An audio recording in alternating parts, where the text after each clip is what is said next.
it's a day of breaking stories here on CNBC-TV18. As we reported a short while ago, the government has set up the FRBM panel, and this is something that was first talked about when the chief economic advisor spoke of reviewing and reworking the FRBM framework in the economic survey this year.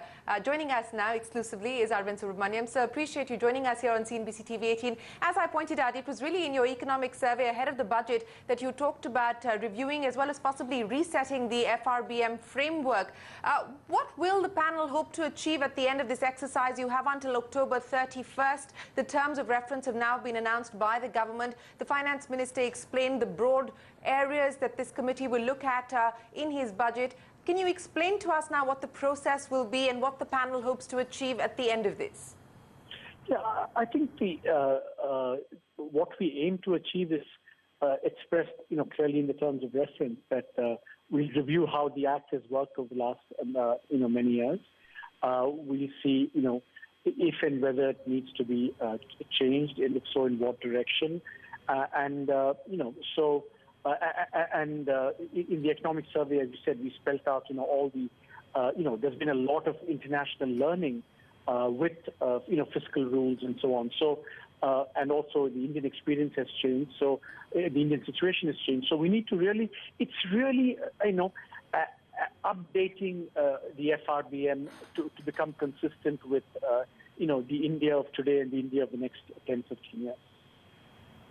Well, speaking of the India of today, and I know that this was part of the pre-budget consultation process, this big debate on whether we ought to stick to a fiscal deficit number or we ought to have a fiscal deficit range because it would provide the government more flexibility. I mean, there was talk about the possibility of an additional stimulus required to give the economy a further boost this time around, but the government decided to stick with the fiscal deficit target that was already announced. Do you believe that there is need to give the government greater room, a higher degree of flexibility, and so it would be more prudent to work with the fiscal deficit range as opposed to a number?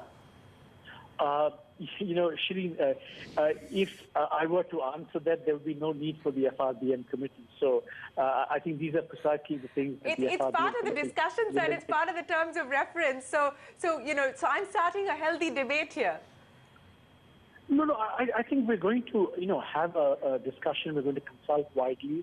And there's so many things that are going to go into, determining what the framework for thinking about fiscal policy should be going forward. I think that's what it is, examine what's happened in the past and really update that framework for fiscal policy. That's what it's all about, whether it's, range, more or less, all these are things that the committee will decide, deliberate, and then come up with answers and possible recommendations.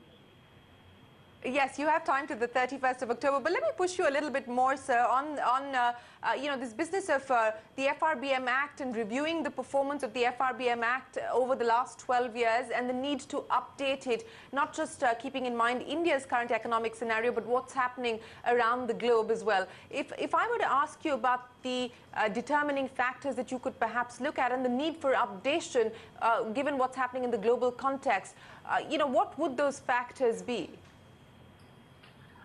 I think, all kinds of things. The world has changed so much over the last 15 years.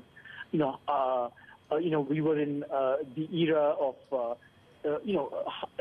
I'm talking about internationally. We were in the era of the great moderation, low inflation, growth was booming, and then we had the financial crisis, and then we've had varied experiences on how to conduct fiscal policy around the world, and then our own economy has undergone a lot of change over the last few years, and and we need to therefore look into what kinds of targets do we need: debt targets, deficit targets, cyclically adjusted, non-cyclically adjusted, rules, institutions, just a whole bunch of new things we need to review, and it's high time to just update that fiscal framework.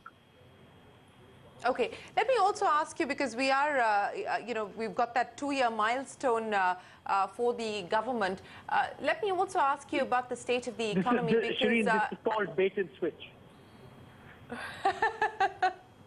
I'm I'm not going to ask you anything complicated, sir, but a quick question as far as the economy is concerned, because we are getting confusing signals at this point in time on the strength of the recovery. If you look at sales numbers coming in from the auto sector, or even if you look at corporate earnings, there is an improvement. But then if you look at the data that's coming in on the macro front, whether it's IIP or manufacturing, it seems to suggest that we aren't really on the cusp of a recovery at this point in time if you go by the latest print. How would you sum things up on the macro front? No, I think that, we're looking at all the data. As you said, there are lots of, positive signals. There are also some, signals that are challenging. So we need to, parse it out, look at it more carefully. And, for the moment, we still have the economic survey projection of 7 to 7.75%. I think that's our projection. And, we will, as the data come in, we will see, what the outlook is going to be. So it's too early to say, what kind of has changed significantly from when we wrote the economic survey. Do you believe that the move that we're seeing in crude prices back to about $50 is going to be a dampener for us? I mean, I think as long as it's within a range, I think we can live with, slightly higher level of oil prices. As long as it doesn't breach, 70, 80 and go back to those levels, I think we should be able to manage. Yeah? Okay, my final question, so I know you have to go, but when do we see the first meeting of the FRBM panel? I'll talk to all the members need to meet, and then we will, tell you. I mean, you can monitor the progress of that as we go along. Yeah.